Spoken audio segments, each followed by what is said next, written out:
Waldusky, the associate publisher of Ad Age. You might be wondering where I am because there's some fantastic balloons behind me. We are at the PPAI Expo, which is the largest promotional products trade event in the industry. And when I say large, I'm not kidding around. There's over 1 million square feet of expo space.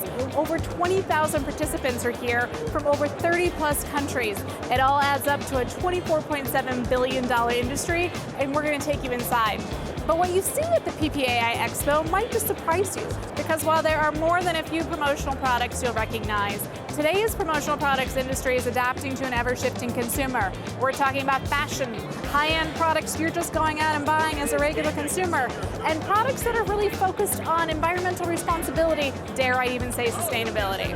Lots of major retail brands are also here at PPAI, putting their best goods on display. And with marketers like McDonald's and even Cheetos recently getting in on the game with branded merchandise ranging from sesame seed umbrellas to Fashion Week-worthy crop tops, it's no wonder that this is the 6th fastest growing advertising medium in the industry.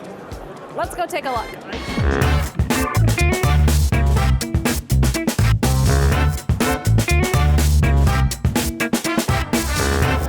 First of all, I'm going to give you a personal award for most festive display. Well, thank you. Most festive, colorful display. You're walking around this place, you can't help but come over here and be like, I wonder all these amazing balloons. That's the idea, here. I hope so.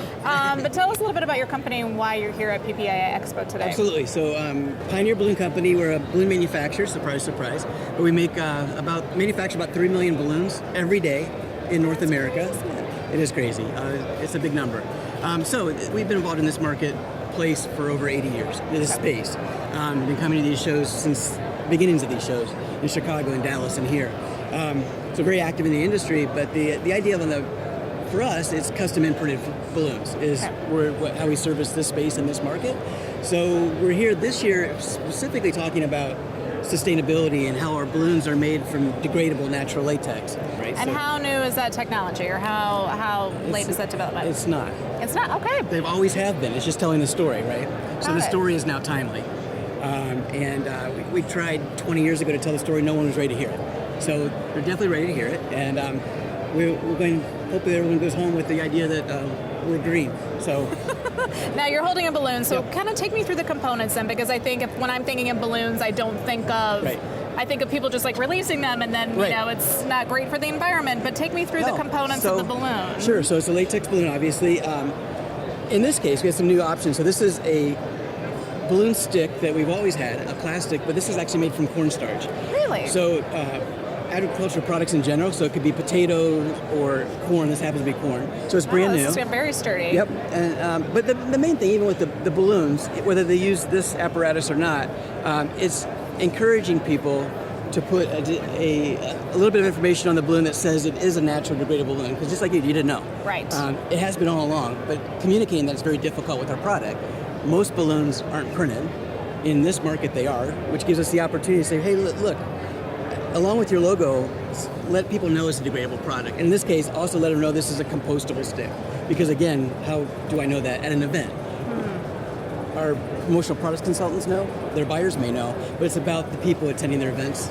Right, so now I'm seeing this, I'm like, I love these balloons. Maybe I'm like kind of thinking about that as a consumer, but now I'm saying, hey, these are about, and now I feel really good about it. And if you think that's new, great. that's good. I'm like, it's totally new. It's not a 20 years ago kind of thing. How much traction and excitement are you seeing for products like this? A lot, today? actually. Yeah. It is. I just came off another trade show last week, and it was received very well. A lot of our well-established distributors and customers that have been with us a long time also didn't know. I mean, there's a lot of merchandise here, and there's a lot of things to know. It's a bit of information overload, but certainly maybe product overload sometimes. So getting them to spend a minute to figure out what this is about. And all of our literature and our website is going to obviously address it too. That's but it's really been, great. for the most part, a bit of a surprise, so that's okay. We have something new to talk about.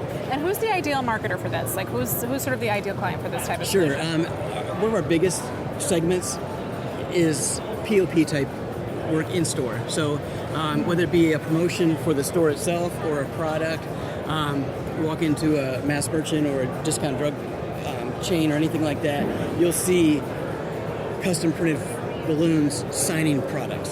So it's a way for them to get products signed easily and it gets the attention because it's not yet another sign hanging from the ceiling, right? Right. So it's a way to tell a story or a color story.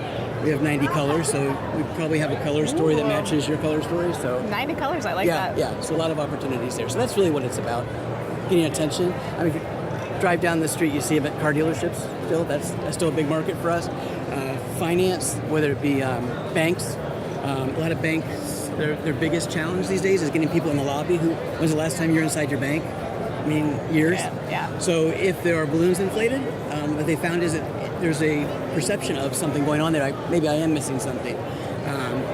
So that's part of it. So a simple way to get attention, and now we're doing something that's socially or environmentally responsible Absolutely. at the same time. Absolutely. That's fantastic. Thank you so much. Thank you.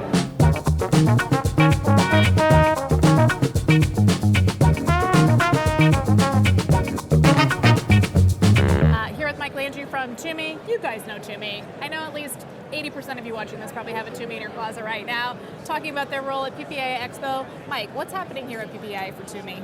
So this show that we're at here is the Promotional Products World, right? PPAI, Promotional Products Association International. Yes. Expo, okay? A story that we've been able to tell over probably the past 6 or 7 years is to talk about corporate gifting. That there's an opportunity here outside of traditional advertising, outside of traditional promotional products, lanyards, coffee cups, stuff like that, to do corporate gifting and get prestige brands involved in the gifting aspect of their operations. So, and it really doesn't matter if you're talking about hospitals or manufacturing companies or service companies. There's all kinds of gifting going on. Toomey's a prestige brand. If you have a road warrior culture, we're all about that. Road warriors know our model numbers. Toomey's a very highly desirable brand for them to carry, and it's just a nice thing to be able for these guys to offer to their clients.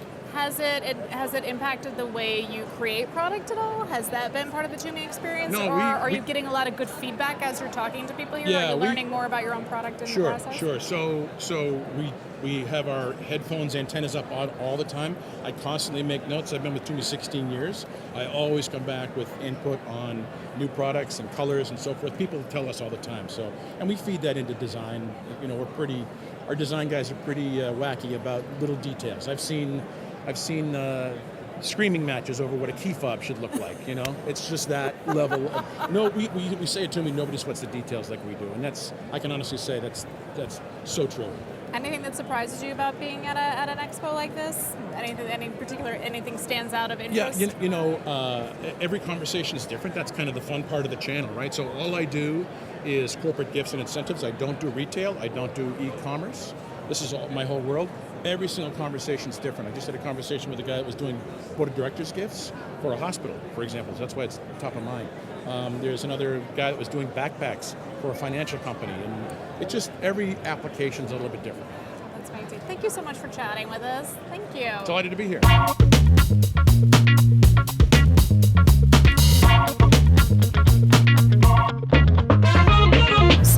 What we're seeing here on the floor is fashion. Yes. But as we're walking the floor, obviously we've come a long way since the days of like, I'm just going to get a t-shirt and put my logo on that. Can you talk to us a little bit about what you guys are doing, what you're seeing in terms of fashion overall in the industry? Absolutely. I mean, this industry has exploded in the past 20 years. You know, it used to be basic t-shirts, basic polos. You know, retail brands were terrified of this industry.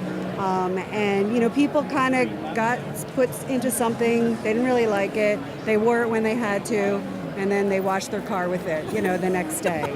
So we've come a long way, you know, and really, you know, the idea that this industry is somehow, you know, different from retail, different from people's lives is really kind of just ameliorated in the past couple of years. So it's not really a one-size-fits-all Correct. solution anymore. What are some ways in that you're really seeing, or how are you working with your clients?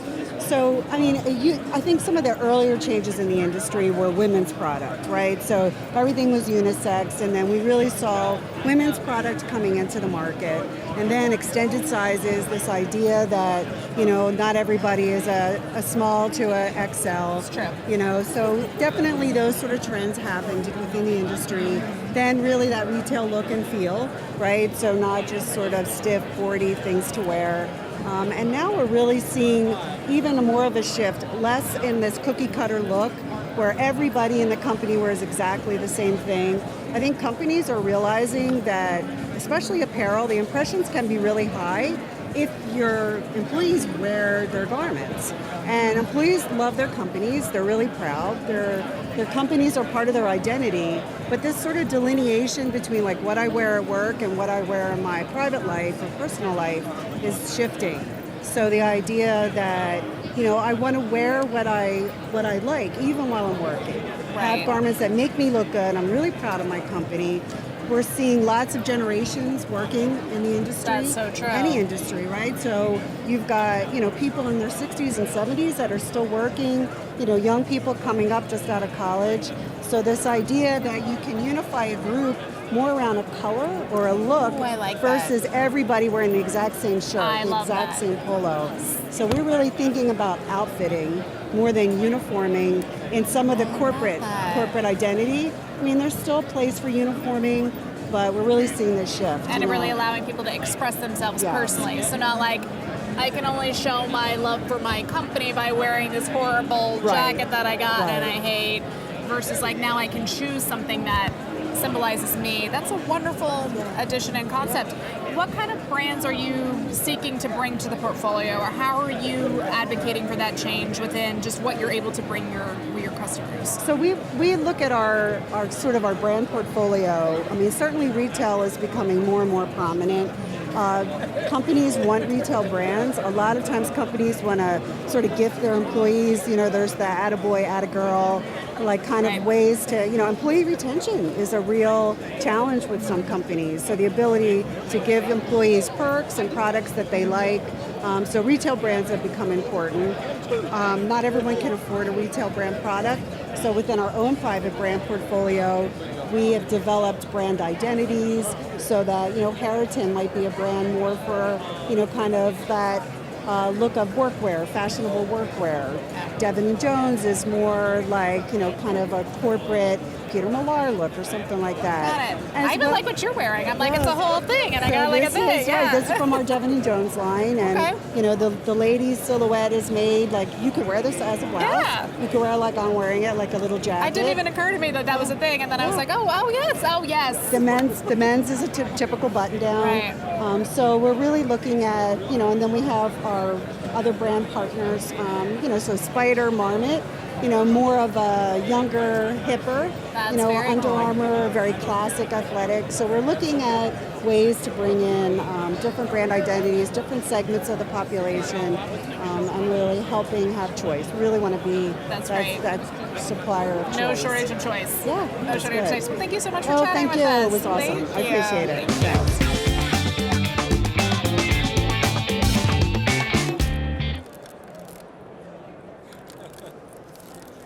Got it.